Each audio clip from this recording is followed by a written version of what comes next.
Hey everyone, welcome to another session of CeerazzleDazzle Physics. In today's session, we're going to be talking about the states of matter.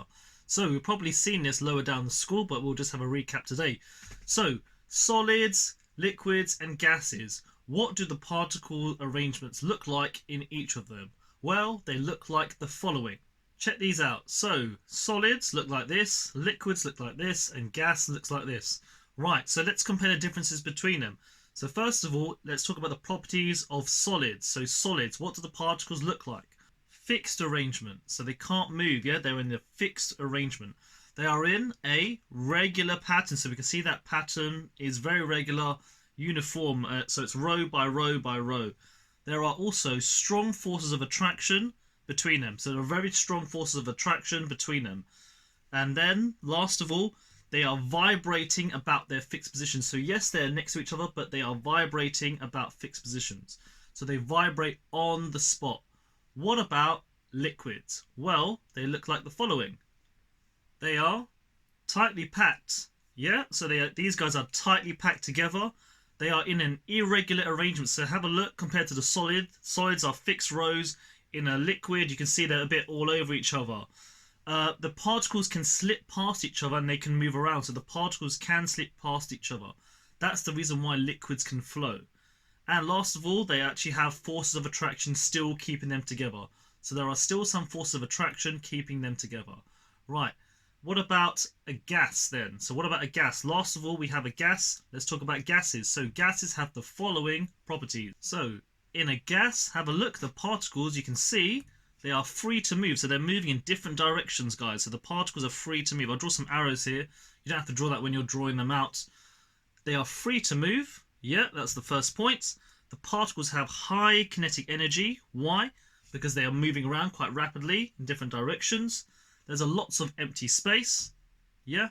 And also there are minimal forces of attraction between them. So there are minimal forces between them because look, they can move around. They're not really being attracted to each other. Right, so let's move on, summarising the properties of solids, liquids and gases. Let's do this. Okay, so for solids, they have a fixed shape and they are incompressible. So they have a fixed shape and they are incompressible.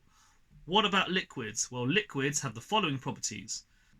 Right, for liquids, they take the shape of their container. So if you put the liquid into a certain container, it takes the shape of that container. Also, they are incompressible. So they are incompressible. They can't be squashed any further down. And the reason why is because there is no free space between the particles. I've added that to our solid column as well. Now, can we see that? There is no free space between the particles for a solid and a liquid. Right, what about for a gas? So for a gas, it's going to be the following.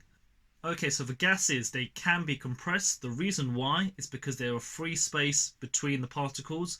The particles also have high kinetic energy, and the gases can take the shape of their container. So they will always take the shape of the container that they're in.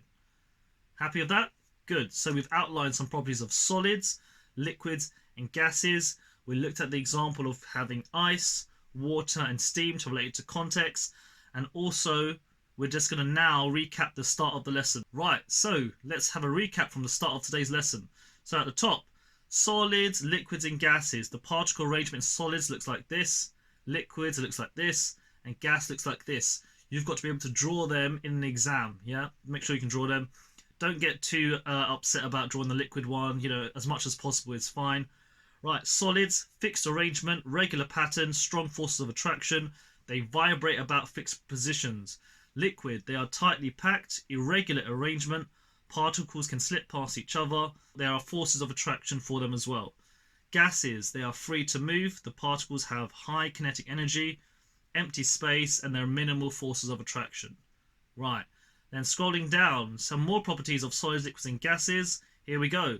Solids have a fixed shape, they are incompressible, and there is no free space between the particles. Liquids, they take the shape of their container. They're incompressible, there's no free space between the particles. And gases can be compressed.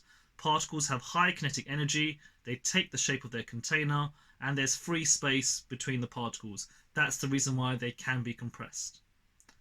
And that's it for today's session. I shall see you next time for more cool physics. Don't forget to subscribe and like my videos. See you next time, guys. Goodbye.